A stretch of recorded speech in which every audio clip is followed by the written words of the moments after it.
ఇప్పుడు మనం సన్మానం మరి మనం అభినందన సభ పెట్టుకుందాం.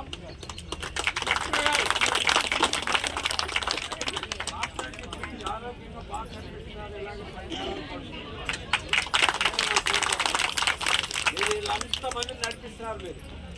నేను శ్రీకాకుళం కూడా వచ్చి ఈ కులం గురించి మాట్లాడు అక్కడ కమిషన్ తోటి. అందువల్ల సంక్రాంతి ఇంకా మనకు 2 నెలలు ఉంది. కులగణన అయిన వెంటనే నా పని చేయాలి. లేకపోతే రాహుల్ గాంధీ తమ్ముడిగా ఉన్న ఢిల్లీ రండి. 30 నుంచి 15 దాకా ఢిల్లీలో ఉంటాను నేను. నాకు కూడా రండి. వీళ్ళ అబ్బాయి అంటాడు అంకుల్ నా పని ఏం చేశారన్న. నాకు కూడా రావాయా చేపిస్తాను. అంతేగాని నీటికి వచ్చేస్తాను. ఈ అవకాశం ఇచ్చిన పెద్దలందరికీ కూడా ధన్యవాదాలు.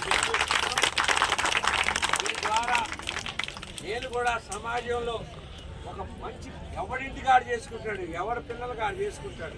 సమాజానికి చేస్తేనే ఈ సమాజమే మళ్ళీ అందరినీ ముందుకు తీసుకెళ్తుంది. గొప్పగాని కాదు, మంచి పనులు చేయాలి. క్రికెట్లో 11 మంది ఉంటారు, అందరూ ఆడరు, కొంతమంది ఆడతారు. బాల్ అందించేవాడు ఉంటాడు, మా మురళీధర్ లాంటి.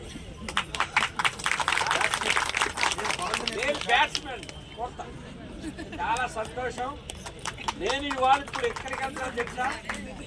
ఈ మధ్య ఈడబ్ల్యూఎస్ రిజర్వేషన్స్ అని పెట్టారు, దాని మీద సుప్రీంకోర్టులో కేసు వేయడానికి వెళ్తున్నాను. అలా రాకూడదు. చెప్పు. అదే సమయంలో చైర్మన్ గారికి, కలెక్టర్, డిప్యూటీ కలెక్టర్, అక్కడ ఉన్న సిబ్బందినంతా విశ్వవిద్యాలయం ఒక నుంచి నా మిత్రుల పడుతుంటాను. నేను స్పీచ్ ఇస్తున్నాను. 26 కులాలు నా స్థితి